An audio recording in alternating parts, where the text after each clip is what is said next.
Welcome to the Kori J Podcast.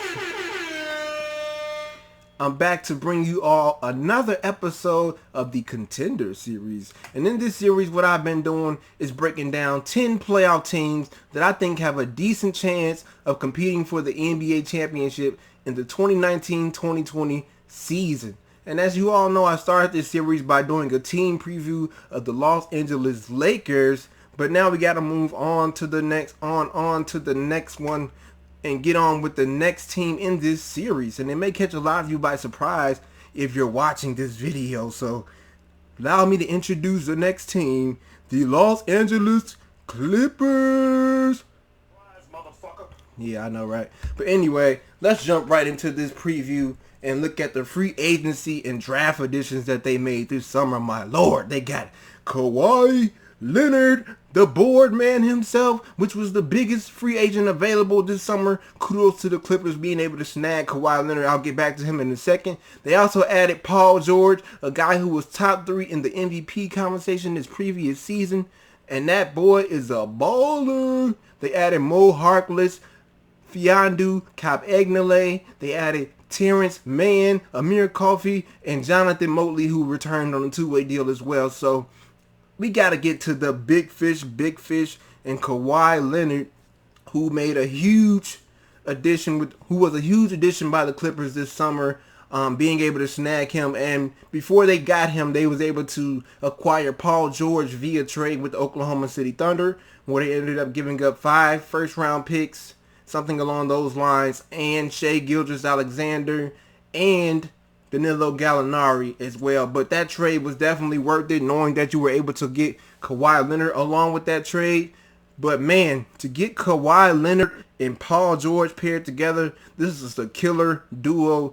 When you add the board man, aka Apple Time, aka Bucket, that man, yeah, that man is a bad man. So when you get one of the best two-way players in the league in Kawhi Leonard, one of the best two-way players in the league in Paul George on the same team, this automatically makes it a killer summer for the Clippers, and pairing those two guys together. And they're going to terrorize a lot of players on the perimeter with their defense, along with Patrick Beverly as well, who I'll get to a little later. But kudos to the Clippers for pulling this off, landing 2 star players, and they were able to steal Kawhi Leonard over the Lakers and the Toronto Raptors. So that's another win for the Clippers, and beating out their hometown rival in the Lakers.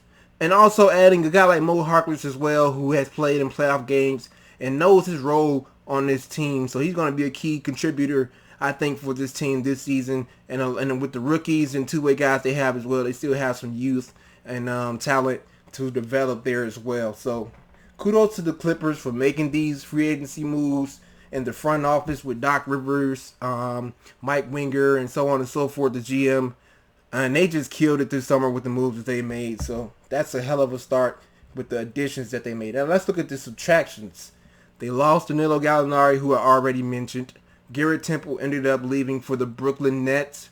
Shai Gilgeous-Alexander was traded to the Thunder in the Paul George trade.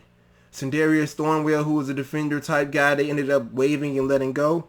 And they also let go Tyrone Wallace and Wilson Chandler. Now, obviously, I think the biggest loss on this list is probably Shai Gilgeous-Alexander. He had the most potential out of everyone in this group.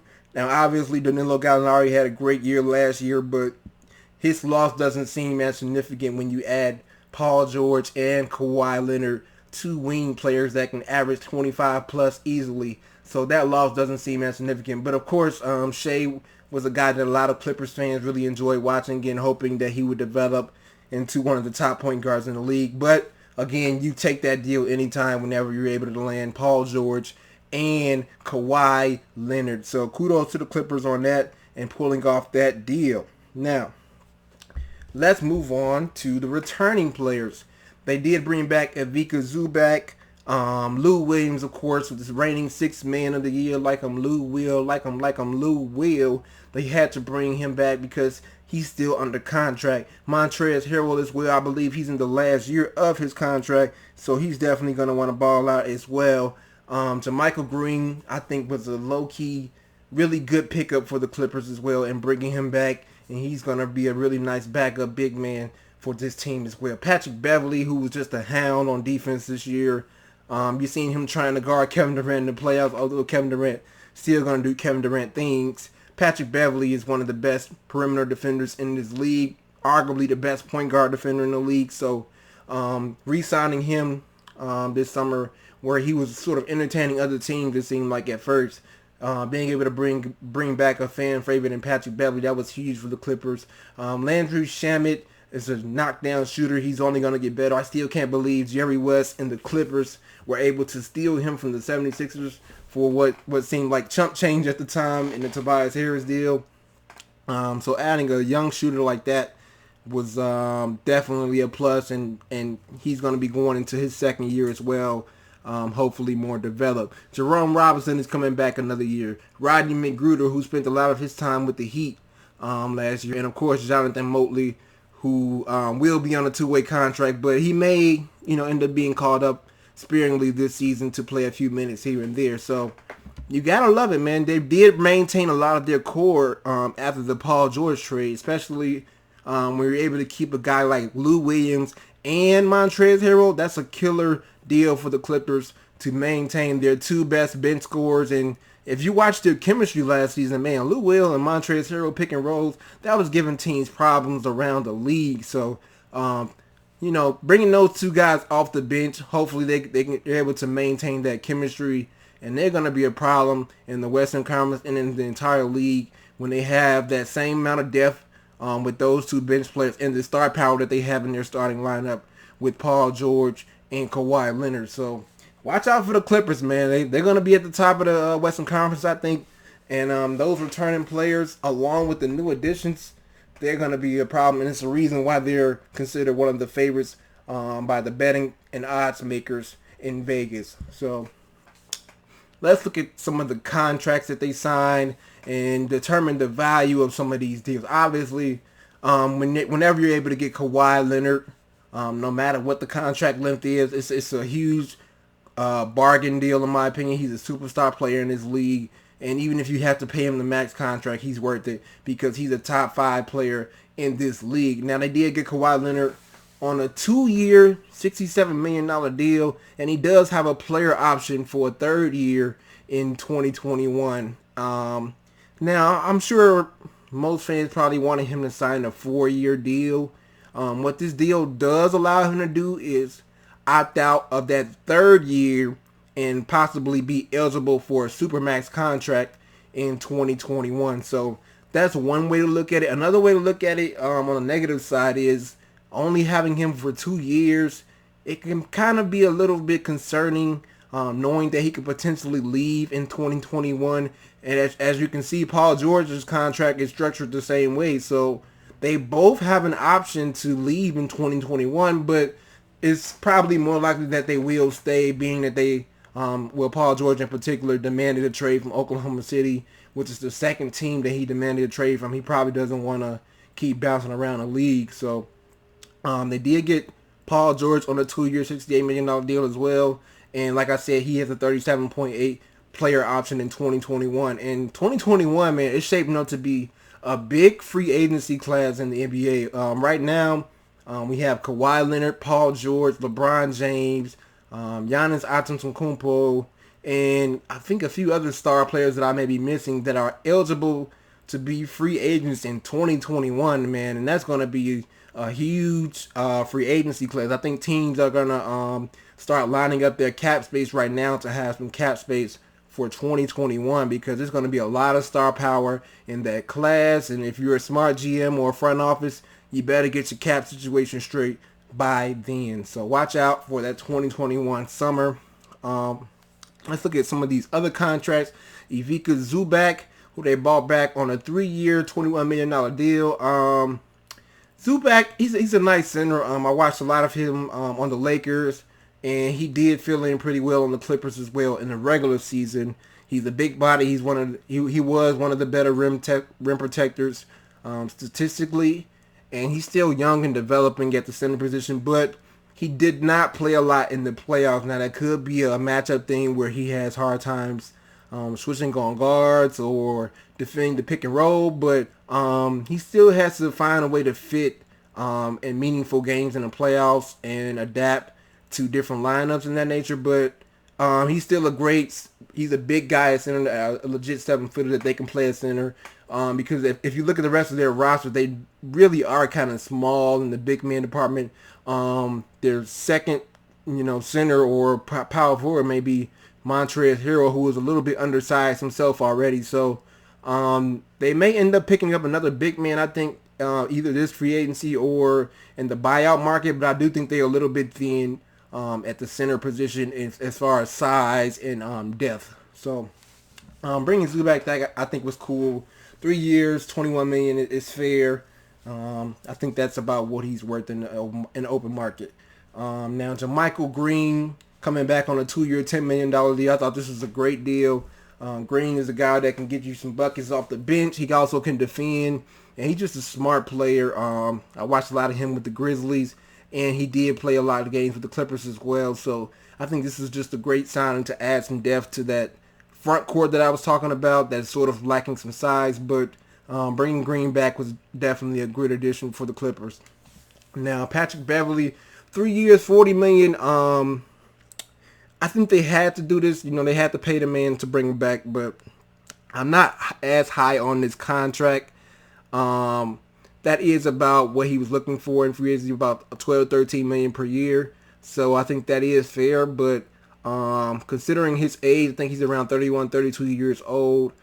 He definitely, the way he plays the game, being active on the defensive end and really getting up into guys, hopefully he's able to provide peak performance throughout that 3-year contract. But you definitely have to bring a guy like Beverly back to this team who had a big impact for them in the playoffs and for them even reaching the playoffs. He did stay relatively healthy last year. I think he played around 80-something games. And if he can stay healthy, this contract is going to be great for them. But like I said, he is getting up there in age, and he does play an up-tempo, high-energy sort of game. So the mileage on his body is a little bit concerning, but overall, I think the contract is decent and fair for this team. Now, Mo Harkless, like I said, who was acquired via trade, he's only on a 1-year, $11 million deal, so I think that's fine as well. It's not like he's going to be hard to move if they need to get rid of him, but I think he's going to be a useful piece on this team, so I can't see them trading Mo Harkless or getting rid of him. He's going to actually contribute for this Clippers team. Fiandu Cap Egnale, he was a guy that I watched in Summer League this year. He actually had some game to him, and I think he can really develop along with this Clippers team. I don't think he's going to get a lot of minutes this year with Michael Green and Montrezl Harrell there, but he can get some minutes, in blowout games or where the Clippers just want to throw him out there to develop along with all the talent that they have. So I think he's definitely got some potential there to develop as a sort of stretch forward and defensive forward in this league, but he's definitely an eye to watch. He's a guy you got to watch out for. So Fiandu, I really like his game. That contract, of course, which is on a rookie deal, is definitely fine with that. There's nothing wrong with that contract at all. So kudos to him for being able to show out in Summer League and being drafted to the Clippers. Now, Terrence Mann, I didn't get to watch him a lot, honestly, but 4 years, $6 million, that's, of course, a killer contract for a rookie. If he does ball out, you still have him for that 4 years on that deal. So there's no downside to that contract at all. So that is the Clippers contract situation. Now, let's analyze some of their potential lineups with the starters and the bench that they could potentially run with at the beginning of the season. So we all know, I believe that Patrick Beverley is going to start on this team, although Shamet may be a better fit with the shooting that he provides, but they already have Paul George and Kawhi Leonard, so that won't really be an issue in my opinion. So I think Patrick Beverley is going to start. Paul George did play the 2 in Indiana. If some of you remember back when they had Danny Grange and Paul George, he was a really big 2 guard, so I think they're going to end up sliding Paul George in that 2 spot again, letting him sort of be a natural shooting guard with his shooting and defensive prowess. So I got Paul George at the 2 position. Kawhi Leonard is going to start a small forward, I believe, and lock up the wing players as well.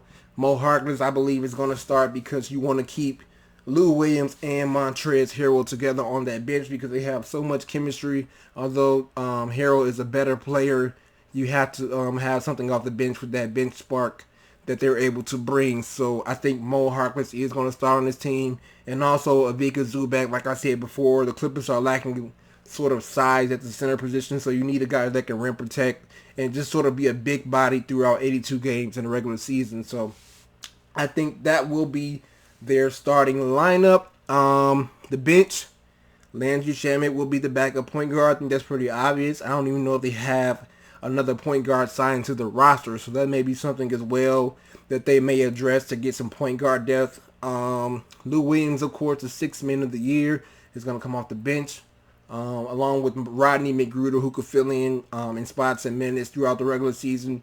Jerome Robinson is a guy we're expecting to take a leap this year and continue to develop his game. I think he's going to have to play some small forward minutes because they don't really have a lot of wings behind Kawhi Leonard. So although Jerome Robinson is more of a 2 to me, he may have to play the 3 to fill in for this current roster that they have constructed, with Terrence Mann being a backup as well there.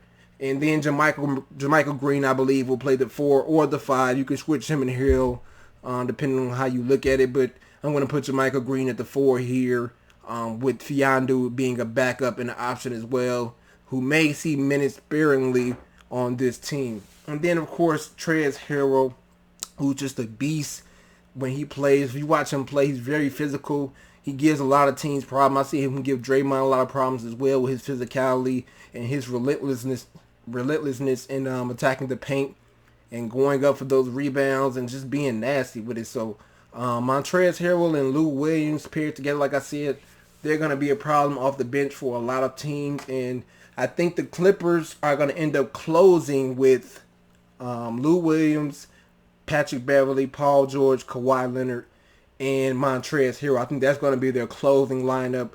It is going to be a little bit small, but with the way that the NBA is played today, I think they'll be fine unless they are playing against, a team with the bigger guys like a Jokic or a Joel Embiid or an Anthony Davis or Cousins. They can do that against most of the league, though, with that small ball lineup.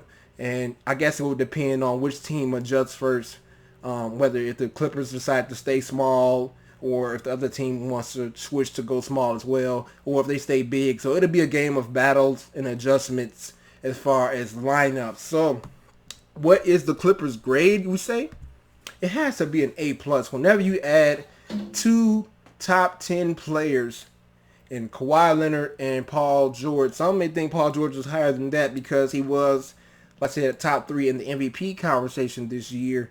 So you can argue that he's maybe higher, like top 7 or whatever the case may be. But to me, he's a top 10 player. I won't go no higher than that. And then we all know Kawhi Leonard is the reigning Finals MVP by winning the Raptors an NBA championship over the Golden State Warriors. He is a top 5 player for sure in this league. And I think this is just a killer summer for the Clippers, man. I don't know about you all, but I'm definitely looking forward to the Battle of LA, man, and it's going to be so fun to watch. And I just got a feeling that the announcer's going to, start the games by starting off like... And this is going to be so much fun seeing those two teams go at it. With LeBron and AD on the opposite side with the Lakers, and Kawhi and Paul George with the Clippers. So that's going to be a lot of fun games to watch. I don't know if they're going to open the season against each other, but they're definitely going to either play opening night or on Christmas night, I believe, with those two dynamic teams and all the players that they added this summer. So watch out for the Battle of LA.